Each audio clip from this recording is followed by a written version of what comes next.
আচ্ছা, আশা করি শুনতে পাচ্ছ আমার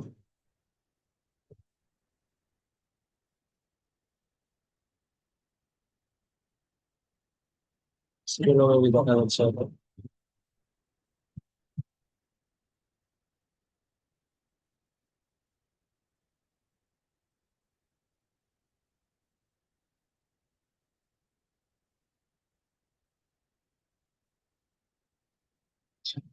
আমরা করবো হচ্ছে কেন্দ্রমুখী এবং কেন্দ্র বিমুখী বল। কেন্দ্রমুখী এবং কেন্দ্র বিমুখী বলের যে ওয়ার্ড গুলো খেয়াল করো। মুখী মানে কেন্দ্রের দিকে, বিমুখী মানে কেন্দ্র থেকে বাহিরের দিকে। সেন্ট্রিপেটাল যেটা, পেটাল এই ফোর্সটার বাংলা করা হচ্ছে কেন্দ্রমুখী বল। সেন্ট্রিফিউগাল, তো ইংলিশ ভার্সন ফিউগাল আসবে, সেন্ট্রিফিউগাল ফোর্স। এটা হচ্ছে কেন্দ্র বিমুখী বল। এগুলা ইন রিয়েলিটি কেমন কি জিনিস, তুমি দেখবা তুমি যখন কোনো একটা বাঁক নাও রাস্তায়, রাস্তায় কোনো একটা বাঁক নেওয়ার টাইমে আমরা কি করি, যেদিকে বাঁক নিচ্ছি সেই দিকে সাইকেল বা বাইকটাকে একটু কাত করে তার হচ্ছে ঘোরানোর চেষ্টা করি। এই যে আমরা সাইডে বাঁক মানে বাঁকা নিলাম, যে কে গাড়িটাকে বা নিজের দেহটাকে একটু বাঁকা করে টার্ন নিলাম, এটা রিজনটা কি? এটা রিজনটা হচ্ছে প্রথমত হচ্ছে এই যে এই দুই পার্টি, কেন্দ্রমুখী এবং কেন্দ্র বিমুখী।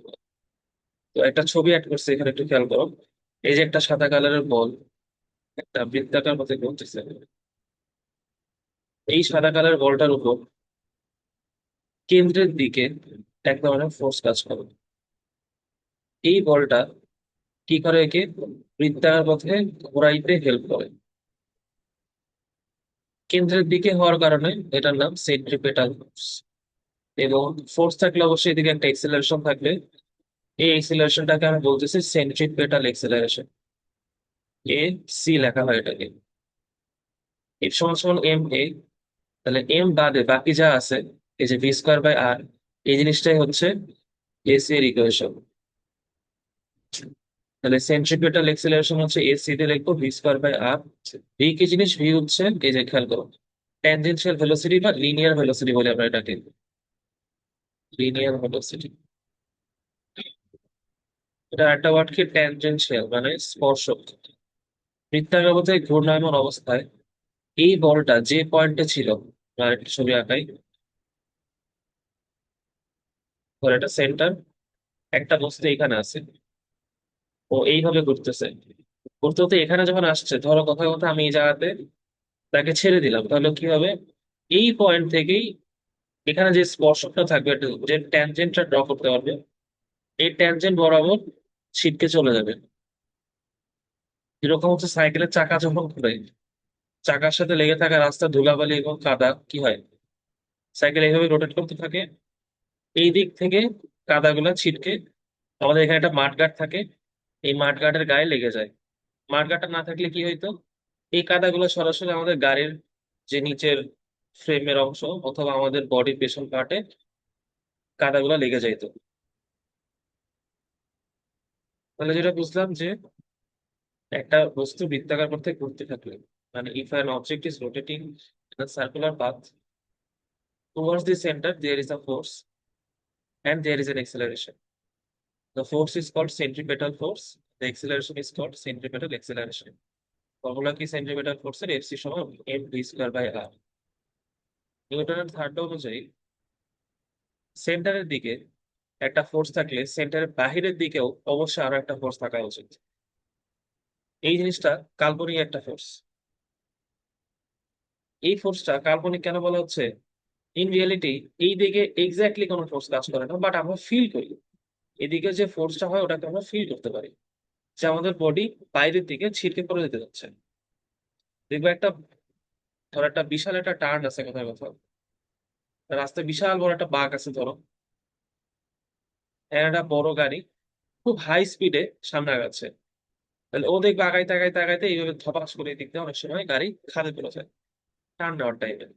টার্ন নেওয়ার সময় যে আমরা গাড়িটাকে স্লো করব, এই স্লো করাটা অনেক সময় ড্রাইভারের ইচ্ছা হয় না। তারা স্লো করলে তো সুন্দর মতো এদিকে টার্নে চলে যেতে, বাট স্লো যখন করতে পারতেছে না, তখন বডি কি হয়, বডিটা বেঁকে গিয়ে এই দিক দিয়ে ধপাস করে খাদে পড়ে চলে যায়। এই যে ও এই দিকে পড়ে গেল, খাদের দিকে পড়ে গেল, টার্নটা কিন্তু না করে আসলে এইদিকে। ওর কিন্তু বক্রতা, এই যে খেয়াল করো, এই সার্কেলের বক্রতাটা হচ্ছে এই সাইডে, বাট ও পড়ে গেল কোন দিকে, বাইরের দিকে। ঠিক তেমনি আমরাও যদি হাই স্পিডে কোনো সাইকেল বা কোনো একটা বাইক নিয়ে টার্ন নিতে চাই, আমরা অনেক সময় হয় কি বাইরের দিকে একটা ফোর্স ফিল করি। এই ফোর্সটা যেহেতু সেন্টার থেকে বাইরের দিকে, তাই এটার নাম দেওয়া হয়েছে কেন্দ্র বিমুখী বা সেন্ট্রিফিউগাল ফোর্স। ফর্মুলা একই, নিউটনের ঠান্ডা অনুযায়ী সেন্ট্রিপেটাল ফোর্স যা হয় সেন্ট্রিফিউগাল ফোর্সও একই হবে। সেন্ট্রিফিউগাল ফোর্সের ফর্মুলা আমরা কি লিখবো? এম স্কয়ার বাই, আর এটা লিখবো, তুমি যদি v equal to r omega বসাও, ওমেগা হচ্ছে অ্যাঙ্গুলার ভেলোসিটি, এটা ইনপুট দিয়ে দাও, তাহলে কি আসে? ভি হচ্ছে আর ওমেগা, তাহলে সরাসরি লিখে দিই এম ওমেগা স্কোয়ার আর বসবে।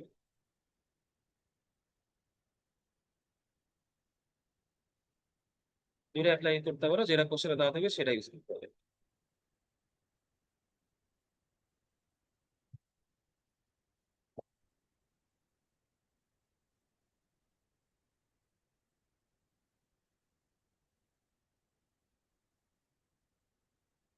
আচ্ছা, এই ফোর্স গুলা আরো কিছু এক্সাম্পল যদি দেখি, ইন রিয়েলিটি কোথায় কোথায় ইউজ হয়। একটা ইউজ হচ্ছে তোমার, ধরো হাতে পাথর বেঁধে তুমি ঘুরাইতেছো, হাতে পাথর বেঁধে ঘোরানো, এখানে হচ্ছে এই সেন্ট্রিপেটাল এবং সেন্ট্রিফিউগাল ফোর্স ইউজ করা মানে দেখা যায় আর কি। যেমন ধরো তোমার হাত হাতটা ড্র করে,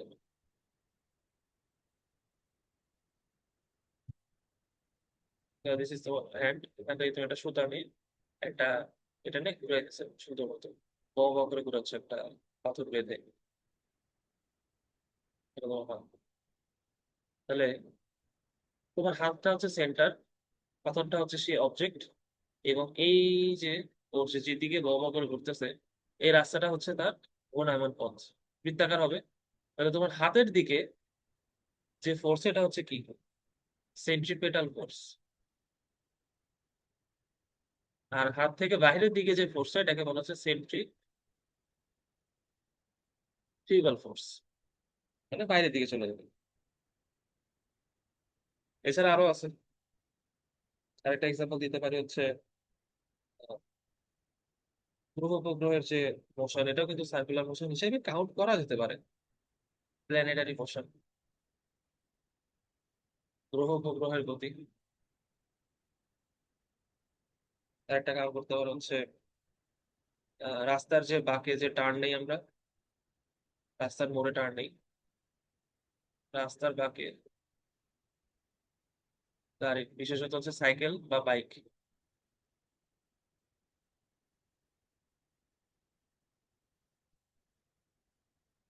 এগুলাতে হচ্ছে এই ফোর্স গুলো খুব বেশি দেখা যায়।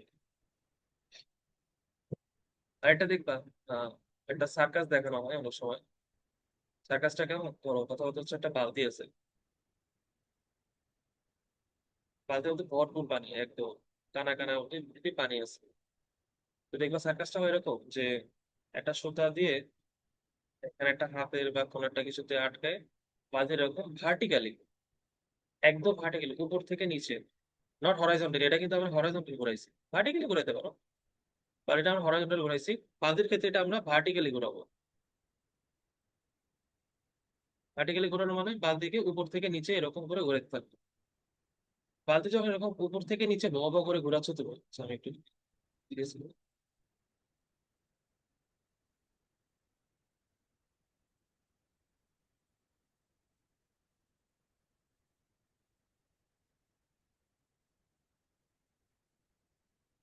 একটা বালতি যখন তুমি এরকম উপর থেকে নিচে ব ব করে ঘুরাইতেছো ভার্টিক্যালি, ওর বিভিন্ন পজিশনে বালতির অবস্থাটা খেয়াল করো। এই জায়গাতে কিন্তু বালতি উল্টে গেছে, এখানে বালতি এরকম থাকবে, এখানে এরকম থাকবে। তো এই যে বালতিটারে তুমি এই জায়গাতে উল্টাই ফেললা, একদম টপে যখন থাকবে বালতিটা, এখানে একটা সুতা বেঁধে তুমি ঘুরাইতেছো, তো সুতাটা এখানেও থাকবে আর কি। সুতা এখানে আছে, এখানে আছে, এখানে আছে। এই পজিশনে খেয়াল করো, বালতি কিন্তু উল্টে গেছে। বালতি উল্টে গেলে কি হবে? বালতির যে পানি, ওটা পকাত করে পড়ে যাবে না এই দিক থেকে? কেন? পানির ওয়েট কোন দিকে কাজ করতেছে? পানির ওয়েট নিচের দিকে কাজ করতেছে। তাহলে সবগুলা পানি পড়ে যাওয়ার কথা। কিন্তু পানি পড়ে না, কেন পড়ে না? কারণ এই যে তুমি ভার্টিক্যালি ঘুরাইতেছো, সেন্টারের দিকে যদি ওজন কাজ করে, তাহলে সেন্টারের বাইরে কাজ কি করবে? সেন্ট্রিফিউগাল ফোর্স একটা কাজ করবে। সেন্ট্রিফিউগাল ফোর্স কাজ করবে, তো তোমার যদি ভেলোসিটি বেশি হয়, তাহলে এম ভি স্কোয়ার বাই আরো কি হবে? বেশি হবে। এমনও হইতে পারে এম ভি স্কোয়ার বাই আরটা তোমার ওজনটাকে ওভারকাম করে চলে গেছে। মানে ওজনটা যত হওয়ার কথা তার থেকে এম ভি স্কোয়ার বারটা বেশি। বেশি হলে কি হবে? আমার উপর দিকে ফোর্সটা বেশি, উপর দিকে তো এম ভি স্কোয়ার বাই আর কাজ করতেছে। আর নিচের দিকে ওজন কাজ করতেছে। যদি ওজনটা কম হয়, এম ভি স্কোয়ার বাই আরটা বেশি হয়, তাহলে উপর দিকে পানির ফোর্স থাকবে কিন্তু। তাহলে উপর দিকে যদি পানি ফোর্স ফিল করে, তাহলে তো নিচের দিকে পানি পড়ার কোনো অপশনই নেই। এই জন্য যখন দেখবা যখন এরকম সার্কাস দেখায় তারা, এইখান থেকে এই অবধি যখন আনে, খুবই স্পিডে নিয়ে আসে। স্পিডে আনলে কি হবে? ভিটা বাড়বে, এই ডিসকাভারটা বেড়ে যাবে। আর উপর থেকে নিচে তো নর্মালি তোমার বালতি নর্মালি নামতেছে, গ্র্যাভিটি তাকে তখন কাজ করবে। আচ্ছা। আচ্ছা, অনেক সময় দেখবা উম, এক ধরনের মেশিন পাওয়া যায়, সেন্ট্রিফিউজ মেশিন। তোমার ব্লাড যখন আমরা ব্লাড টেস্ট করা হয় আরবিসি গুলাকে, তারপর যে প্লাটলেট এবং হচ্ছে হোয়াইট ব্লাড সেল, এগুলো হচ্ছে ভারী জিনিসপত্র। ব্লাডের দুইটা পোর্শন থাকে, একটা হচ্ছে প্লাজমা, আর একটা হচ্ছে সেল। প্লাজমা হচ্ছে লিকুইড জিনিসপত্র, আর সেল হচ্ছে অ্যাকচুয়াল কোষ, অ্যাকচুয়ালি জীবিত জিনিসপত্র। সেলের মধ্যে তিনটা পার্ট আছে: আরবিসি, ডাব্লিউবিসি, আর প্লাটিলেট। এগুলো হচ্ছে হেভি জিনিসপত্র, ডেন্সিটি বেশি। আর প্লাজমা হচ্ছে লিকুইড। তো ব্লাডকে যখন সেন্ট্রিফিউজ করা হয়, একটা মেশিন থাকে এরকম, একটা সেন্টারে লাঠি দেওয়া থাকে, একটা চক্র থাকে এরকম সাইডে। এই চক্রের এখানে টেস্ট টিউব গুলাকে অ্যাটাচ করা হয়। টেস্ট টিউবকে অ্যাটাচ করে খুবই হাই স্পিডে, ধরো কথা কথা হচ্ছে 10 রেডিয়ান পার সেকেন্ড, র্যান্ডম একটা ভ্যালু নিলাম, 10 রেডিয়ান পার সেকেন্ড স্পিডে এটাকে চারদিকে ঘোরানো হবে। এরকম বউ বউ বউ বউ করে ঘুরাইলে কি হবে? টেস্ট টিউবকে যখন তুমি একটা সার্টেন টাইম পরে তুমি তাকে সেটেল হইতে দিবা, দেখবা ব্লাডে যে লিকুইড পোর্শনটা সেটা উপরে জমা হয়েছে,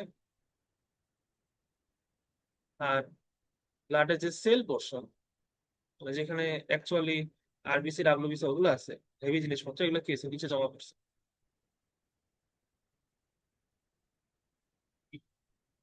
তো অলমোস্ট দেখা গেছে যেটা হচ্ছে প্রায় 45-55 এরকম রেশিওতে থাকে আর কি। তো এই যে নর্মালি ব্লাড কি হতো? নর্মালি ব্লাড লাল কালার হইতো, ওর মধ্যে থেকে তুমি সেল বা ম্যাট্রিক্স কে বা প্লাজমাকে আলাদা করতে পারতো না। সেন্ট্রিফিউজ করার ফলে কি হলো? হেভি মেটাল হেভি পার্টিকেল গুলা তোমার চারদিকে ছড়াই গেল। চারদিকে ছড়াই যাওয়া মানে তারা আসলে কি, এই এটার গায়ে গায়ে গায়ে গায়ে অবস্থান করবে। গায়ে তো তোমার চারদিকে, তাই তো? গায়ে গায়ে অবস্থান করলে কি হবে? ওটা আস্তে আস্তে ভারী যেহেতু, তাহলে ও কি হয়? সেটেল করে। এরপর তুমি কিছুক্ষণ 5-10 মিনিট টাইম দিবা, 10 মিনিট পরে দেখবা ওই সাইড থেকে গা থেকে গড়ায় গড়ায় গড়ায় গড়ায় সেলগুলো নিচে জমা হয়েছে, এবং লিকুইড গুলো তখন উপরে উঠে যাবে। এটা হচ্ছে সেন্ট্রিফিউজ মেশিনের কাজ। দুধে এভাবে কাজ করা হয়। দুধ থেকে যখন হচ্ছে বাটার বা পনির গুলাকে আলাদা করে, তখন এই সেম প্রসেস করা হয় আর কি। আচ্ছা।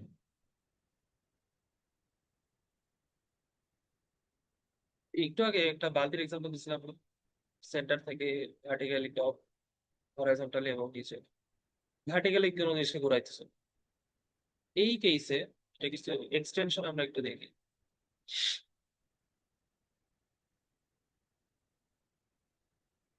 ধরো এখানে তোমার সেই সেন্টারটা শেপ ইনসার্ট করি, করা যায়।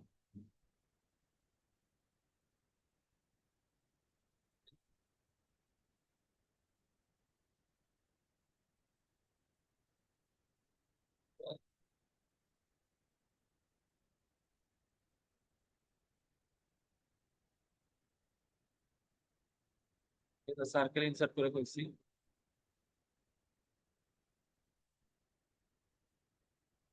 Yes. তো আমি এটা একটা ভার্টিক্যাল সার্কেল, মানে উপর থেকে নিচের দিকে।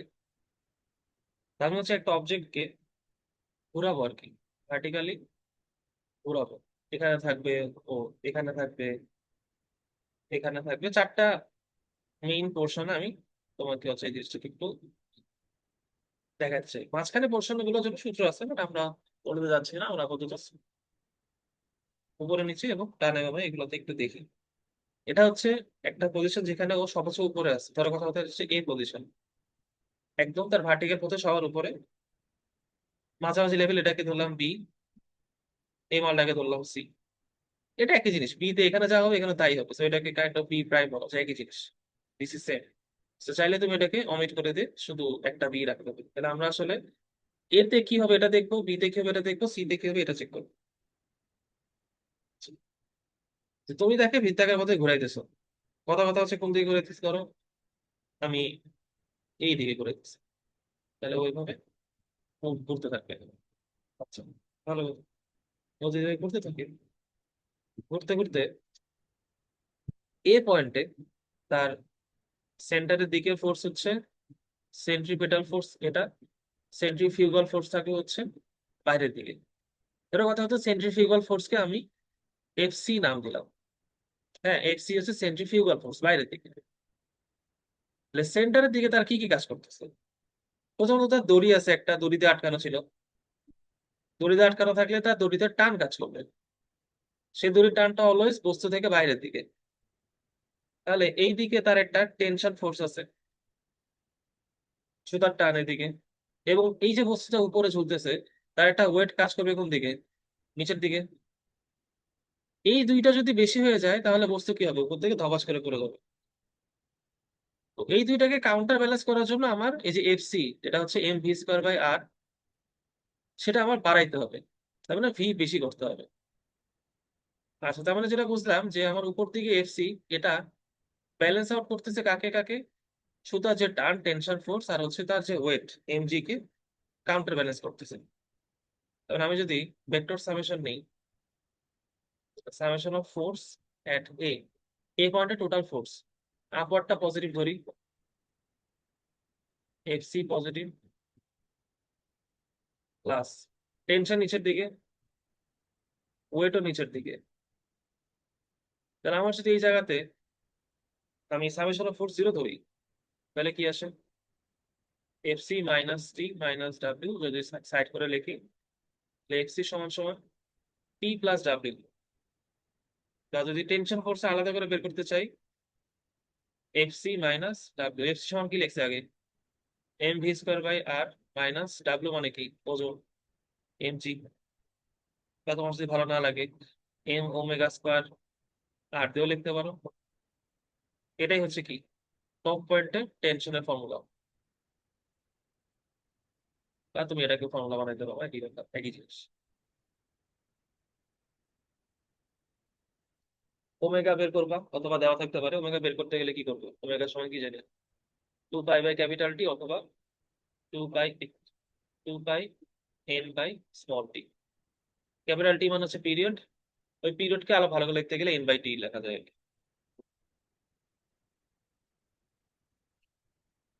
সে যে কোনো একটা ফর্মুলা ইউজ করতে পারো।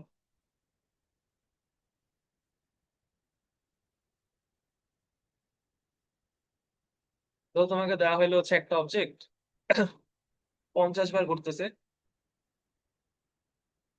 1 মিনিটে। 1 মিনিটে 50 বার ঘুরতেছে, তাহলে তার ওমেগা কত?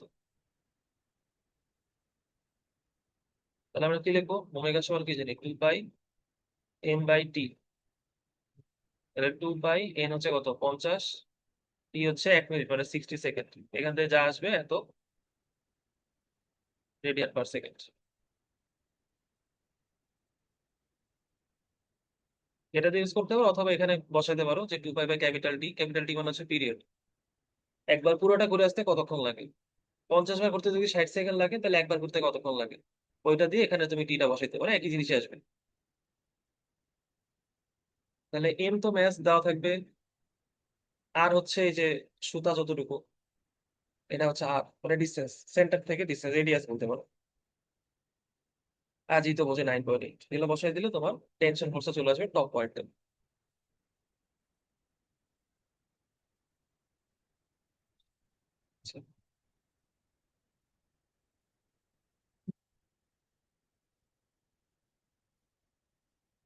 টপ পয়েন্ট গেল।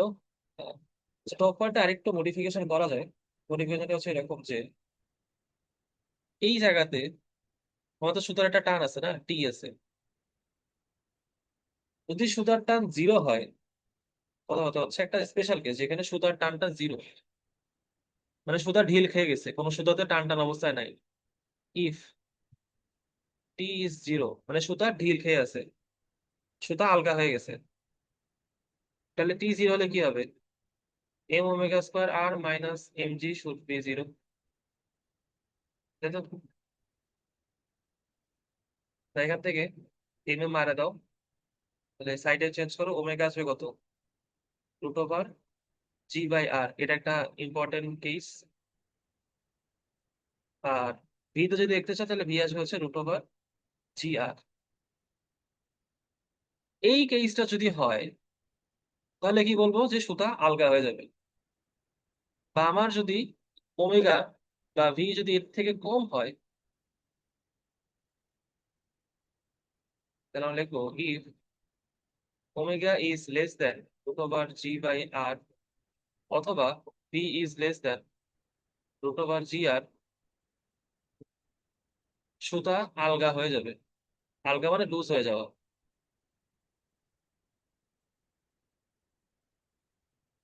লুজ হয়ে গেলে কি হবে? ও যে বৃত্তাকার পথে ঘুরতেছিল, বৃত্তাকার পথে আর গোলাটা, বৃত্তাকার পথে আর ঘোরাটা সম্ভব হবে না। ও তখন নিচের দিকে পড়ে যেতে চেষ্টা করবে, নিচের দিকে বস্তু পড়ে যাবে। তার মানে আমার মিনিমাম ভি বা ওমেগা আসতে হবে হচ্ছে root over G by R অথবা রুট ওভার জি আর, এটা আমার আসতেই হবে। এইটাকে বলা হচ্ছে ক্রিটিক্যাল ভেলোসিটি, বা বাংলায় সন্ধি বেগ বলা হয়। জিনিসটা আমি এক্স্যাক্টলি বলতে পারছি না, it can be critical velocity. V সমান রুট ওভার জি আর, অথবা তুমি যদি রিটেন পার সেকেন্ড না দিয়েছো তাহলে ওমেগা সমান রুট ওভার জি বাই আর। এগুলা মিনিমাম হতেই হবে, এর থেকে বেশি হলে তো ভালো, বৃত্তাকার পথে ঘুরতে থাকবে।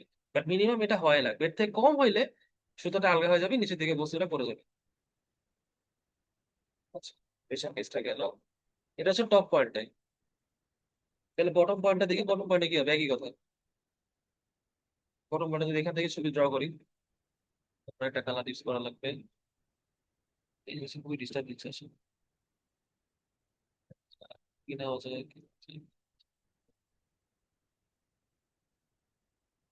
আচ্ছা, লাল নিয়ে কাজ করি। সিতে ওয়েট কোন দিকে? নিচের দিকে। সেন্ট্রি ফিউগাল ফোর্সও নিচের দিকে। আর সুতার টান কোন দিকে? এইদিকে। তাহলে কাউন্টার ব্যালেন্স করতে হলে কি করতে হবে? সুতার টানটা এই দুইজনের সমান হইতে হবে। তাহলে আমি একবারে লিখে দিলাম, এটা করতে গেছে। তাহলে আমি একবারে লিখে দিই, সি বিন্দুতে সুতার টানটা হইতে হবে কি? এফ সি প্লাস ওয়েটের সমান। এফ সি মানে কি? M V square by R, plus weight হচ্ছে এম জি, অথবা তুমি চাইলে এম ওমেগা স্কোয়ার আর আর এম জি ইউজ করতে পারো। এই যে টপ পয়েন্টে কি ছিল বলতো? F C minus M G ছিল না?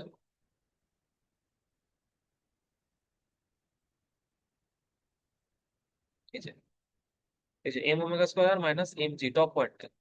বটম পয়েন্টে কি আসলো? M V square by R plus M G plus M omega square R plus M জি। আগেরটা মাইনাস ছিল, এবারটা প্লাস আছে, তার মানে কি বড় কোনটা হবে বলো তো? এটা কমন সেন্স কথা, বড় কোনটা হবে? প্লাসেরটাই বড় হওয়ার কথা। So this one is larger. তার মানে দাঁড়াচ্ছে টপ পয়েন্টে থেকে বটম পয়েন্টে আমার টানটা, এই যে ক্যাপিটাল টি টান, সুতার টান, সুতার টানটা ম্যাক্সিমাম কোথায় তোমার? একদম বটম পয়েন্টে। সুতোর টান ম্যাক্স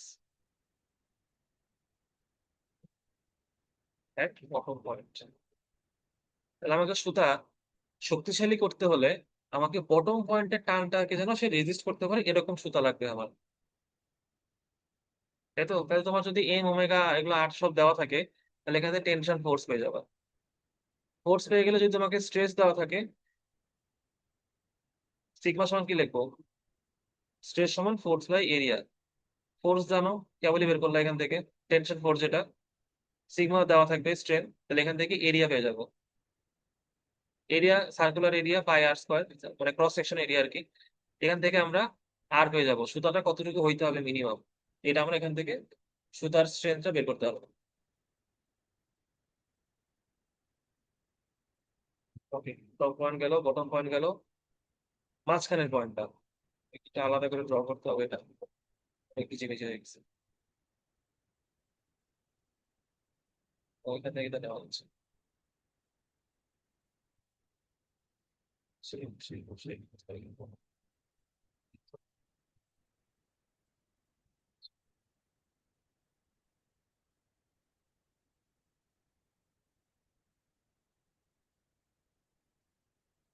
তাহলে আমার অবজেক্টটা হচ্ছে এখানে, এটা তো object হয়ে গেল। এটা হচ্ছে আমার সেই বস্তুটা যারা আমি ঘুরাইতেছি, এটা ঘুরাইতেছে হচ্ছে সেন্টার থেকে একটা সুতাতে আটকে এইভাবে ঘুরাইতেছে, এইভাবে ঘুরতে থাকবে।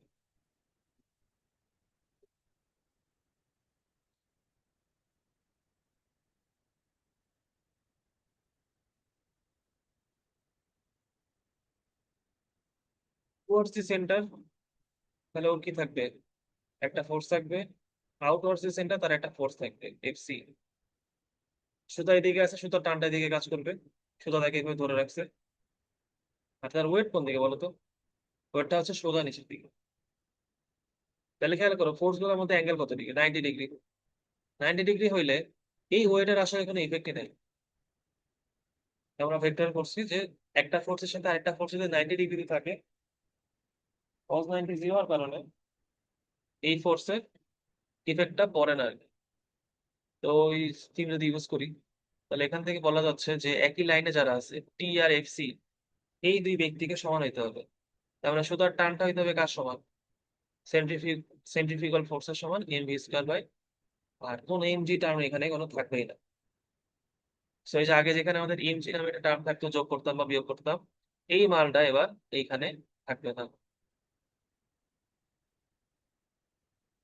সো হরাইজন্টাল মোশনের ক্ষেত্রে সরাসরি টি ইকুয়াল টু এফসি লিখলে চলে, বা T equal to M V square Bangla লিখলে হয়।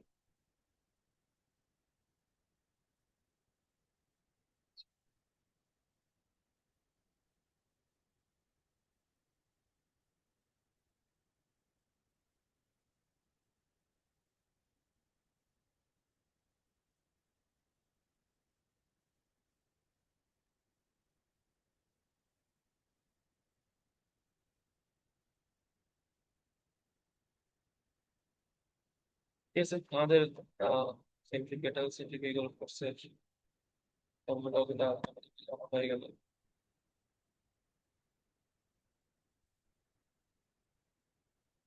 লিফট, আসছে লিফট।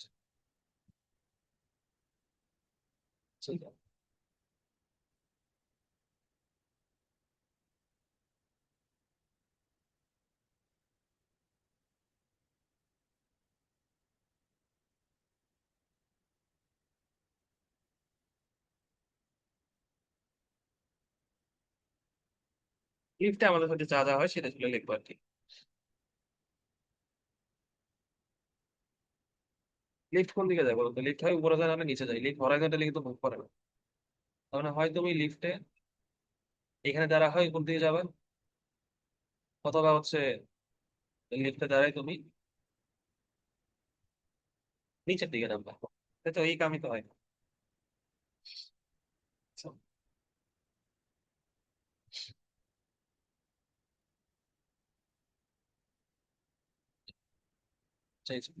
লিফট যখন উপর দিকে যায়, ছোটবেলাতে পড়ে আসছো আমাদের, লিফট কিন্তু একটা সুতাতে আটকানো থাকতে পারে।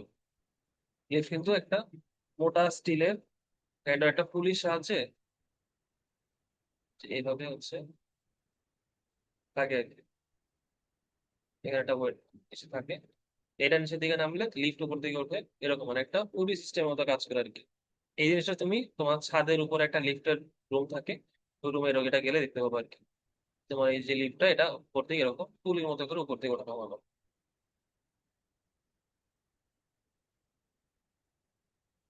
তাহলে আমার ধরো কথা কথা লিফটটা হচ্ছে আমার উপরে যাচ্ছে, র্যান্ডম একটা কেস দিলাম, সেটা তো চলো।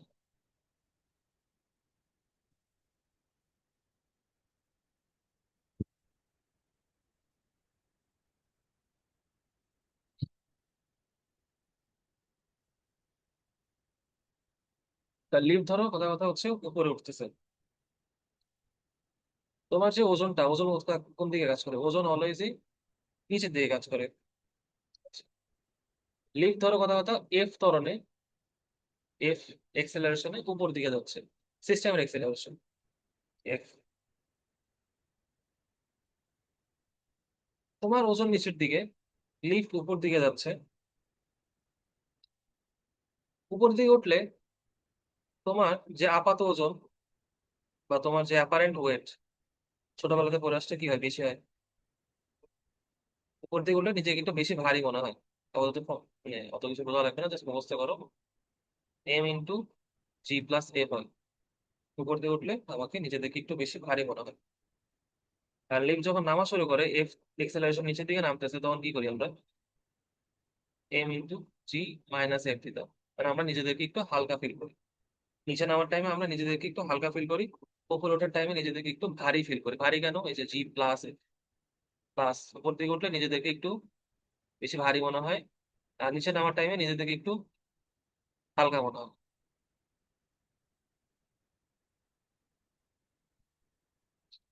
কথা কথা হচ্ছে লিফটটা যে একটু আগে দড়ি দেখাইলাম, যদি দড়ি ছিঁড়ে যায় তখন কি হবে? আল্লাহ ভরসা করে তুমি ঠাস করে নিচের দিকে নামা শুরু করবা, তখন লিফটের আর এফ ত্বরণ থাকবে না, লিফট তখন কি হবে? জি ত্বরণের নিচে নামা শুরু করবে। যদি দড়ি ছিঁড়ে যায় তাহলে লিফটও আটকানোর মতো কিছু নাই। ধরো যে দড়িটা আগে ছিল, দড়িটা আটকানো ছিল লিফটটা, এই দড়ি যদি কেটে যায়, তাহলে তো লিফটটা আল্লাহ ভরসা করে আম যেরকম ধবাস করে নিচের দিকে নামে, ছাদে এই যে আমের যে ফোঁটা থেকে নিচের দিকে পড়ে যায় আমটা, ওই সেম আমের মতো করে তুমি উপর থেকে নিচে আল্লাহর নামে পড়তে থাকবা। তার মানে লিফটও তখন কি হবে? জি এক্সেলারেশনে নিচের দিকে নামা শুরু করবে। কিন্তু তখন ওয়েটটা কেমন মনে হবে? এই যে এফ এর মানটা তখন কি হয়ে যাবে? জি হয়ে যাবে। জি মাইনাস জি, তাহলে কত হবে? জিরো। তো মানে দাঁড়াচ্ছে তুমি নিজেকে একদমই ওয়েট লেস ফিল করবা। তুমি নিজেকে একদম ওয়েট লেস ফিল করবা।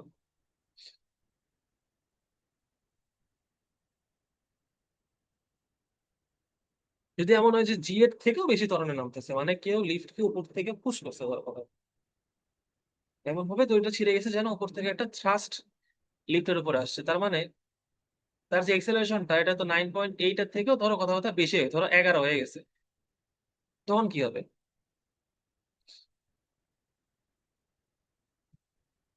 তখন তোমার ওজনটা কি হবে? নেগেটিভ হয়ে যাবে তোমার ওজনটা। ওজনটা নেগেটিভ হওয়া মানে কি? তুমি যে ওজনের কারণে তো নিচের দিকে যাইতা, ওজন যদি নেগেটিভ হয়ে যায় তার মানে তখন তোমার নেট ফোর্সটা কোন দিকে কাজ করবে? উপর দিকে। তার মানে তুমি আসলে লিফটের উপর ভাসমান অবস্থায় থাকবা কাইন্ড অফ।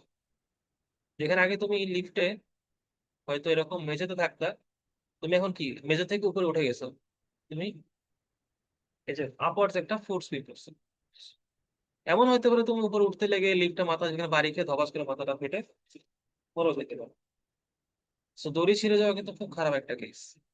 এমন হইতে পারে যে জি যদি বেশি হয়ে যায় তাহলে কিন্তু আবার মারা, একটা একটা মরে যাবা।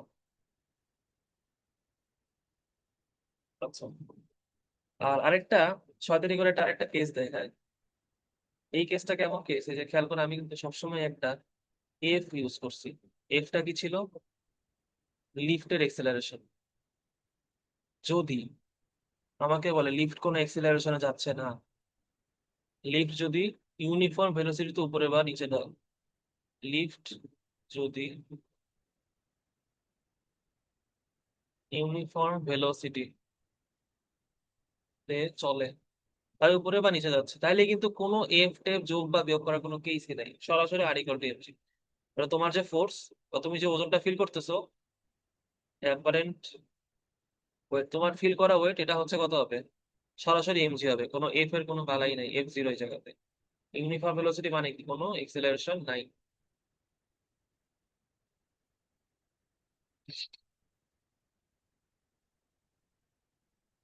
Okay, বুঝছি।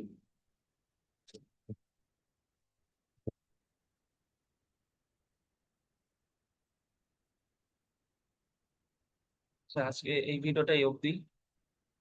আহ, এর পরের ভিডিওতে আমরা হচ্ছে আরেকটা পোর্শন করবো আর কি।